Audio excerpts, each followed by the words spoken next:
L'équipe gouvernementale s'est réunie en Conseil des ministres le jeudi 13 février à Lomé. Les travaux, présidés par le chef de l'État, Faure Osignac Nassimbe, ont été sanctionnés par l'examen d'un projet de loi et de 3 décrets, ainsi qu'une communication. Au titre du projet de loi, le Conseil des ministres a examiné et adopté le projet de loi portant modification de la loi N-2012-016 du 14 décembre 2012, portant création de l'Office togolais des recettes. Dans le sillage des réformes mises en œuvre pour moderniser l'administration fiscale et douanière, en particulier pour assurer un processus transparent de collecte des recettes, il est apparu nécessaire de procéder à une revue du cadre institutionnel de l'Office togolais des recettes. Ainsi, le projet de loi adopté par le Conseil permet de consacrer cette évolution inspirée des meilleures pratiques internationales, et qui tire les enseignements des résultats de l'audit relatif à l'évaluation de la performance de l'Office togolais des recettes pour la période 2014-2018.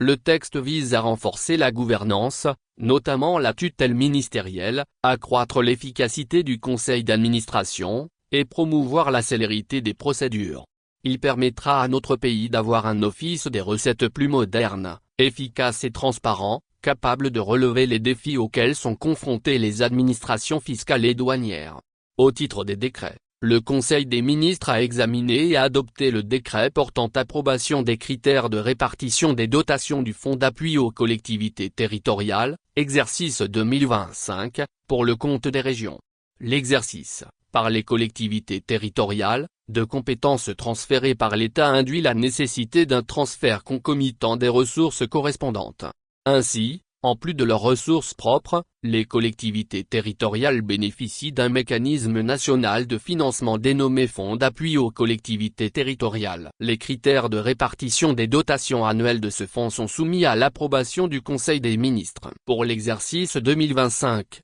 le montant global à répartir par région est composé d'une dotation de base et de dotation de péréquation suivant les critères de population, de superficie et d'indice de pauvreté, la dotation de performance n'étant pas applicable pour la première année de fonctionnement des régions. Le Conseil des ministres a examiné en première lecture le décret modifiant le décret N-2013-08/PR du 12 décembre 2013 portant création, attribution, organisation et fonctionnement de l'Agence nationale d'assainissement et de salubrité publique. L'Agence nationale d'assainissement et de salubrité publique est créée à l'origine comme un organisme d'appui conseil, de concertation, de coordination et de contrôle. Mais, à la pratique, l'agence a été sollicitée pour des interventions de terrain visant à juguler une situation d'insalubrité généralisée, en particulier à Lomé la capitale. Après une dizaine d'années de prise en charge réussie de missions d'exécution sur la base des dispositions pertinentes relatives à la décentralisation et au fonds d'aide aux collectivités territoriales,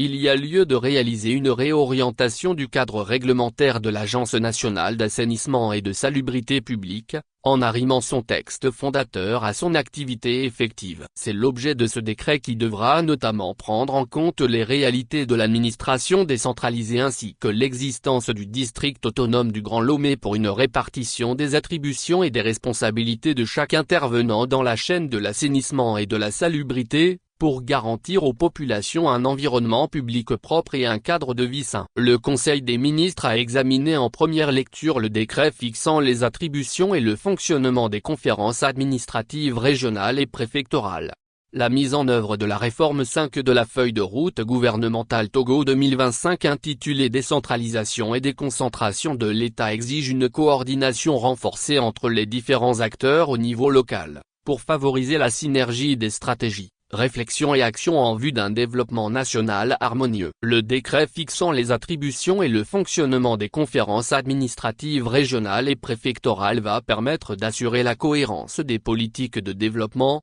d'optimiser l'utilisation des ressources disponibles et de renforcer la transparence et l'efficacité dans le suivi des programmes et projets étatiques en réponse aux besoins spécifiques des populations locales. Au titre des communications, le Conseil des ministres a écouté une communication de la ministre de l'Urbanisme, de l'Habitat et de la Réforme foncière, relative au projet de création de l'Institut géographique national du Togo, en vue d'améliorer la gestion du système d'information foncière au niveau national et local. le gouvernement a entrepris des mesures destinées à repenser l'organisation institutionnelle du système de cartographie nationale, afin qu'il réponde à l'ambition de moderniser le pays et renforcer ses structures, d'une part, et, d'autre part, tiennent compte des évolutions techniques en matière de traitement des informations géographiques. Au nombre de ces mesures figure la transformation de l'actuelle Direction générale de l'information géographique et de la cartographie en un institut doté d'une autonomie de gestion administrative et financière.